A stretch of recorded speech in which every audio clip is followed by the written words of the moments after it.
আসসালামু আলাইকুম। অবিরাম বাংলা সংবাদে সবাইকে স্বাগত জানাচ্ছি আমি আফরোজা রূপা। শুরুতেই বিআরবি কেবলস সংবাদ শিরোনাম। আলাদা হত্যা মামলায় গ্রেফতার সাবেক আইজিপি আব্দুল্লাহ আল মামুন ও শহীদুল হক রিমান্ডে। অপহরণ মামলায় পুলিশ কর্মকর্তা কাফিকে জিজ্ঞাসাবাদ।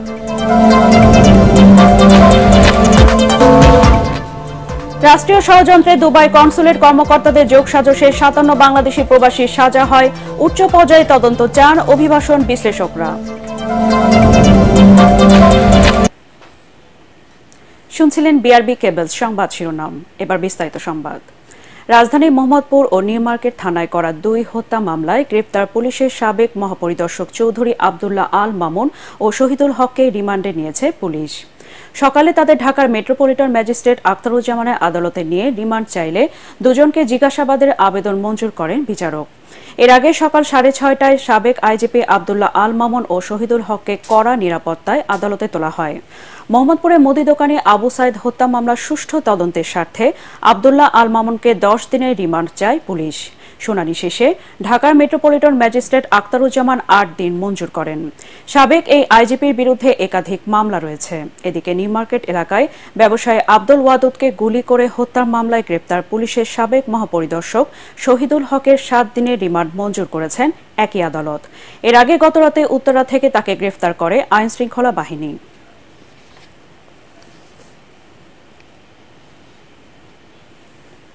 এদিকে ঢাকা জেলার অতিরিক্ত পুলিশ সুপার আব্দুল্লাহ হিল কাফিকে হাজারীবাগ থানার অপহরণ মামলায় ৮ দিনের রিমান্ড মঞ্জুর করেছেন আদালত। সকাল ৬:৪৫ তাকে আদালতে আনা হয়। এ সময় মামলার সুষ্ঠু তদন্তের স্বার্থে তাকে ১০ দিনের রিমান্ডে নিতে আবেদন করে পুলিশ। শুনানি শেষে ঢাকার মেট্রোপলিটন ম্যাজিস্ট্রেট আখতারুজ্জামান ৮ দিনের রিমান্ডের আদেশ দেন। এর আগে সোমবার কাফির বিরুদ্ধে মরদেহ পুড়িয়ে ফেলার অভিযোগে আশুলিয়া থানায় একটি মামলা এবং হাজারীবাগ থানায় একটি মামলা হয়েছে। প্রাথমিকভাবে আশুলিয়ার ঘটনায় তার সংশ্লিষ্টতা পাওয়া গেছে। সোমবার বিমানবন্দর থেকে ডিবি পুলিশ কাফিকে আটক করে। গত ৫ আগস্ট ঢাকার আশুলিয়ায় ছাত্র জনতাকে হত্যার পর আগুনে পুড়িয়ে ফেলার ঘটনায় সংশ্লিষ্ট থাকার অভিযোগ রয়েছে তার বিরুদ্ধে। ডায়মন্ড ওয়ার্ল্ডের ব্যবস্থাপনা পরিচালক দিলীপ কুমার আগরওয়ালকে গ্রেফতার করেছে র্যাপিড অ্যাকশন ব্যাটালিয়ন র্যাব। মঙ্গলবার রাতে রাজধানীর গুলশান থেকে আগরওয়ালকে আটক করে সংস্থাটি। এর আগে রাত ১০টার দিকে ডায়মন্ড ওয়ার্ল্ড কার্যালয় ঘিরে রাখে র্যাব সদস্যরা। এরপর ওই অফিসে অভিযান শুরু করেন তারা। সম্প্রতি ডায়মন্ডের বদলে উন্নত মানের কাচের টুকরো বিক্রি করার অভিযোগে প্রতিষ্ঠানটির এমডি দিলীপ আগরওয়ালের বিরুদ্ধে তদন্ত শুরু করে সিআইডি। এছাড়া দুবাই সিঙ্গাপুরের স্বর্ণ চোরাচালান সিন্ডিকেট নিয়ন্ত্রণেরও অভিযোগ আছে তার বিরুদ্ধে।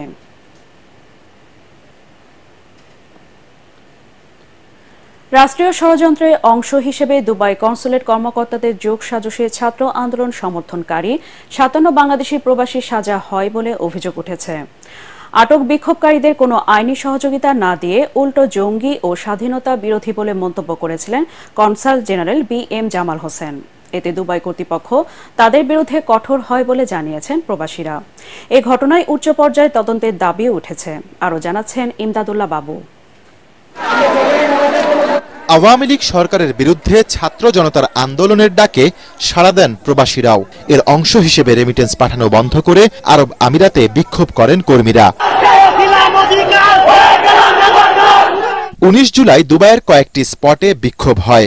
২০ ও ২১ জুলাই বাছাই করে গ্রেফতার করা হয় ৫৭ বাংলাদেশিকে। ২২ জুলাই যাদের বিভিন্ন মেয়াদে সাজা হয়েছে। প্রবাসী কর্মীদের স্বাধীনতা বিরোধী ও জঙ্গি আখ্যা দেন দুবাইয়ে বাংলাদেশের consul general BM Jamal Hossain. স্বাধীনতা বিরোধী এবং জঙ্গি মনোভাবাপন্ন কতিপয় ব্যক্তি এবং কতিপয় ব্যক্তির প্ররোচনায় এই ঘটনাটি তারা ঘটিয়েছে। কনসুলেট অফিস থেকেই প্রবাসী এসব কর্মীদের সাজা দিতে রাষ্ট্রীয় ষড়যন্ত্র করা হয়েছে বলে অভিযোগ করেছেন দণ্ডপ্রাপ্তদের সহকর্মীরা। মদতদাতা হিসাবে আমাদেরকে দুবাই যেই ইন্টেলিজেন্স রয়েছে তাদের কাছে নামের লিস্ট প্রদানের মাধ্যমে যেটা হয়েছে এটা সম্পূর্ণ রাষ্ট্রীয় ষড়যন্ত্রের মাধ্যমে আমাদের জীবন ধ্বংস করা হয়েছে। দুবাইতে ৫৭ জন, এরা ছাড়া দুবাইতে আন্দোলন কেউ করে নাই, বিজয় মিছিল করতো না। পাকিস্তান ইন্ডিয়ার খেলার পক্ষে ওইখানে কোনো মিছিল হয় নাই। আমাদের ব্যাপারে যে ইনফর্মগুলো দেওয়া হয়েছে এইখানে এই পররাষ্ট্র মন্ত্রণালয় কারা কারা যুক্ত ছিল, সম্পৃক্ত ছিল, এটা অবশ্যই তদন্তের মাধ্যমে সামনে আনার দাবি জানাচ্ছি। সাজাপ্রাপ্ত ৫৭ বাংলাদেশি কর্মীকে আইনি সহযোগিতা দিচ্ছে foundation for law and development. সংগঠনের দাবি তালিকা করে ৫৭ বাংলাদেশিকে সাজার সুপারিশ সুপারিশ করা হয়েছিল। দূতাবাসের যে ব্যক্তিজন আছেন তারা কিন্তু এই বিষয়ে আগে দুবাই গভর্নমেন্ট ইনভেস্টিগেট করেছে, বলেছে যে তারা হলো জঙ্গি, তারা জঙ্গিবাদ করে এবং এই কারণে তারা সাহায্য করছে না। এবং এইটার সম্পর্কে একটা পররাষ্ট্র মন্ত্রণালয় থেকে একটা ইনস্ট্রাকশন ছিল যে এই ধরনের যে হচ্ছে ওগুলোতে তোমরা সবসময় অবজেকশন নেবে এবং এটাকে প্রোটেস্ট করবো, যে যার ফলে এই যে বিভিন্ন জায়গায় যে প্রোটেস্ট করে গেছে এগুলোতে আমাদের দূতাবাস কোনো সাহায্য করে। তবে এ বিষয়ে কনসাল জেনারেল BM জামাল হোসেনের কোনো মন্তব্য পাওয়া যায়নি। এসব অভিযোগের বিষয়ে পররাষ্ট্র মন্ত্রণালয়ের দায়িত্বপ্রাপ্ত কর্মকর্তাও ক্যামেরায় কথা বলতে রাজি হননি। পরিচয় প্রকাশে অনিচ্ছুক কর্মকর্তা জানিয়েছেন, কনসাল জেনারেলের কি ভূমিকা ছিল তা পর্যালোচনা করা যেতে পারে। দণ্ড মওকুফ হলেও কবে নাগাদ কারাগারে থাকা ব্যক্তিরা ছাড়া পাবেন তা এখনো ঠিক হয়নি। এ অবস্থায় দণ্ডপ্রাপ্তদের মুক্তি ত্বরান্বিত করতে কূটনৈতিক উদ্যোগ আরও জোরদারের তাগিদ দিয়েছেন বিশ্লেষকরা। দেশকে স্বৈরাচার মুক্ত করবার জন্য আজকে বিদেশের মাটিতে আন্দোলন করতে গিয়ে, বিদেশের মাটিতে প্রতিবাদ জানাতে গিয়ে আজকে যারা আটক হয়েছে তাদেরকে কিন্তু মুক্ত না করলে কিন্তু আমাদের সারা বিশ্বে যে অভিবাসীরা আছে তারা কিন্তু সেই বেদনা নিয়ে কিন্তু তাদের মধ্যে একটা ক্ষত তৈরি হবে। তাই অবশ্যই বর্তমান অন্তর্বর্তীকালীন সরকারের উচিত হবে যত দ্রুত সম্ভব আমাদের আটককৃত যে কর্মীরা এখন দুবাইতে আছেন তাদেরকে আটক থেকে মুক্ত করা। ইমদাদুল্লাহ বাবু, ATN বাংলা, ঢাকা। সুনামগঞ্জ সদর হাসপাতালে দুর্নীতি খবরে বিস্মিত এলাকাবাসী। 2022-23 অর্থ বছরের অডিট রিপোর্টে উঠে এসেছে হাসপাতালের যন্ত্রাংশ কেনা থেকে শুরু করে নানা দুর্নীতির খবর। দুর্নীতিতে জড়িতদের দ্রুত বিচার দাবি করেছেন জেলাবাসী। সুনামগঞ্জ প্রতিনিধি পঙ্কজদের পাঠানো ধারাবাহিক রিপোর্টের আজ দেখুন শেষ পর্ব, জানাচ্ছেন তামান্না জেনিফার। সুনামগঞ্জ সদর হাসপাতালের অডিট রিপোর্টের কপিটি প্রতিবেদকের হাতে আসায় প্রতিবেদনের কপি যে কেউ দেখলে পিলে চমকে যাওয়ার মতো অবস্থা হবে। হাসপাতালের ল্যাবের জন্য 2018 সালে দুটি যন্ত্র কেনা হলেও এখনও কাজে আসেনি এই দুটো যন্ত্র। এগুলোর পরিচালনায় বিশেষজ্ঞ টেকনোলজিস্ট না থাকায় তা অব্যবহৃত অবস্থায় পড়ে আছে। অথচ রোগ নির্ণয়ের জন্য প্রায় 4,76 লাখ টাকার রাসায়নিক দ্রব্য কেনা দেখানো হয়েছে। সুনামগঞ্জ সদর হাসপাতালে ব্যাপক পরিমাণ দুর্নীতি হচ্ছে। এরা একটা সিন্ডিকেটের মাধ্যমে দুর্নীতি করছে। আমরা এই সিন্ডিকেটকে সরিয়ে দিয়ে সুনামগঞ্জের মেডিকেলের অবস্থা স্বাভাবিক দেখতে চাই। মেশিনটা নষ্ট হয়ে যাওয়ার পরে এটা বন্ধ করা হয়, তাদের নতুন মেশিন কেনা হয়, ওই নতুন মেশিন দিয়ে আমরা কাজ করি। হাসপাতালের ডাক্তার, নার্স এবং অন্যান্য পদে 251 জন স্টাফ থাকলেও 2022-23 অর্থ বছরে সিল তৈরি হয়েছে 3,720টি। কাঁচা রসিদের সিল তৈরি দেখিয়ে উত্তোলন করা হয়েছে 11.5 লাখ টাকা। সরবরাহকারী প্রতিষ্ঠান বলছে কয়েক হাজার টাকার সিল বানিয়েছে তারা। এটা আসলে মোটেই সম্ভব না। হাসপাতালের বড় জোর 60 থেকে 5,000 টাকার সিল হইতে পারে নিচে, মানে এর টাকা বেশি হইব না। তো অবৈধ যে বছরগুলো হইল এগুলো আসলে না। এছাড়াও সদর হাসপাতালের 19টি কম্পিউটারের ক্ষুদ্র যন্ত্রাংশ ক্রয় ও মেরামতে প্রায় 24 লাখ টাকা, সভা সেমিনারে 24 লাখ, আপ্যায়নে 21 লাখ, শ্রমিকদের মজুরি 81,70,000 টাকা দেখিয়ে 26টি খাতে প্রায় 18 কোটি টাকা লুটপাট হয়েছে। এতে হাসপাতালের স্টোর কিপার সুলেমান, হিসাবরক্ষক সমিরুল ইসলাম ও হাসপাতালের সাবেক তত্ত্বাবধায়ককে দায়ী করা হয়। তারা তো বাজারগুলো সরবরাহ করছে এবং এখানের মাঝে যে মানে আনছে তার দস্তখত আছে, পেইড বাই মি, সে পেইড করছে এই টাকা এবং এগুলো এনে দিছে, আমরা স্টোরের মধ্যে তুলছি। আমার স্বাক্ষরে কোনো টাকা ওঠে না এবং আমার বেতনটাও আমি স্বাক্ষর দিতে হয় না। আমি 200 দস্তখত দিই, সরকারের কোনো টিআরসি হতো না। আমার তৃতীয় সেন্সার।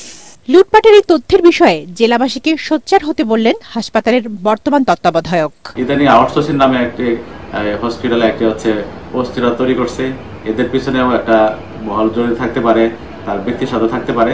আমি সুনামগঞ্জবাসী ঐক্যবদ্ধ হয়ে আমাকে সহযোগিতা করবেন। সিল বানানো ও স্ট্যাম্প কিনতে অস্বাভাবিক বিল সহ অন্যান্য প্রসঙ্গে স্বাস্থ্য অধিদপ্তরের সিলেট বিভাগীয় পরিচালক আনিসুর রহমান জানান, অনিয়মের অভিযোগ সত্য নয়। আমার কাছে যতজন দাবিতে করছে এইটা বানাইতে হবে, সেটা বানাইতে হবে, ইমার্জেন্সিতে এই সিলটা বানান, এটা বানান, আমি সবগুলো আমি নিজের ইয়েতে করে দিচ্ছি। অসম্ভব, এগুলো এখন বললে তো হবে না। জেলা সদর হাসপাতালের এমন দুর্নীতি বন্ধ না হলে মুখ থুবড়ে পড়বে হাওড়া অঞ্চলের স্বাস্থ্যসেবা, এমনটাই মনে করছেন সংশ্লিষ্টরা। Bureau report, ATN Bangla. এবারে পার্টেক্স খেলার খবর।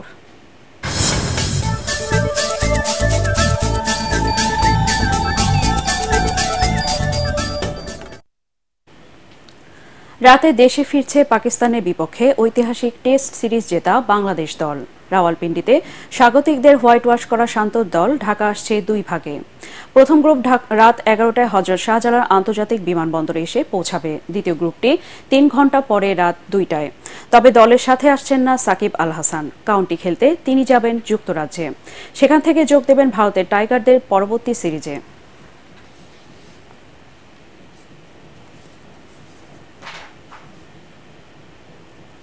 এর আগে গতকাল পাকিস্তানকে হোয়াইট ওয়াশ করে দেশের ক্রিকেটের নতুন এক অধ্যায় সূচনা করে বাংলাদেশ। রাওয়ালপিন্ডিতে তাদের 2-0 হারিয়ে বিদেশের মাটিতে তৃতীয়বারের মতো সিরিজ জেতে লাল সবুজের দল। দ্বিতীয় ও শেষ টেস্টে পাকিস্তানকে 6 উইকেটে হারিয়ে অবিস্মরণীয় জয় পায় টাইগাররা। ম্যাচ সেরা হন লিটন দাস আর সিরিজ সেরা মেহেদী হাসান মিরাজ। স্মরণীয় এই জয় পর বাংলাদেশ দলকে অভিনন্দন জানান রাষ্ট্রপতি, প্রধান উপদেষ্টা এবং যুব ও ক্রীড়া উপদেষ্টা। পরাগ আরমানের রিপোর্ট।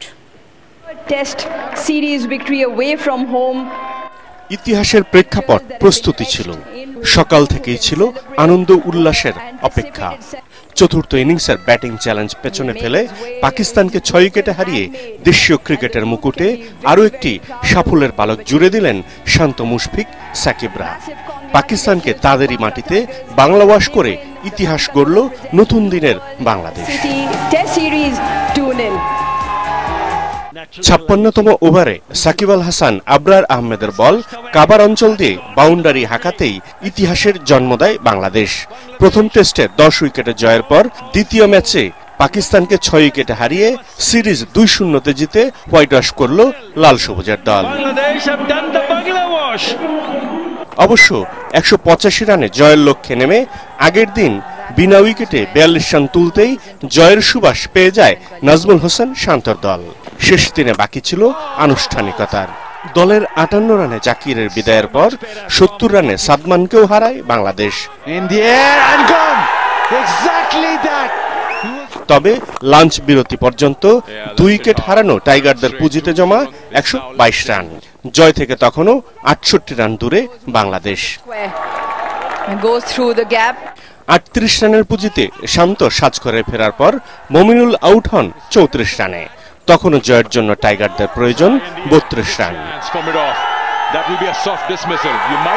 নতুন কোনো ঘটনা ঘটেনি।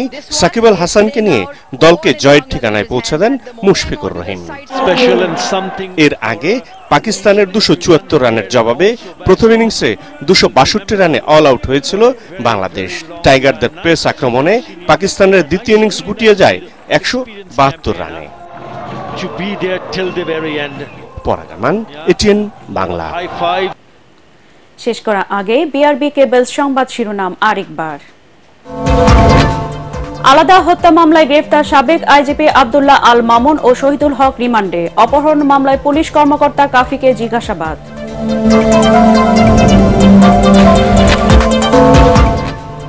রাষ্ট্রীয় ষড়যন্ত্রে দুবাই কনসুলেট কর্মকর্তাদের যোগসাজশে 57 বাংলাদেশি প্রবাসী সাজা হয়। উচ্চ পর্যায়ের তদন্ত চান অভিবাসন বিশ্লেষকরা। পরবর্তী সংবাদ দেখার আমন্ত্রণ জানিয়ে এখনকার মতো শেষ করছি। এটিএন বাংলা সংবাদ ইউটিউবে দেখতে ব্রাউজ করুন youtube/ATN বাংলা নিউজ। ধন্যবাদ সবাইকে।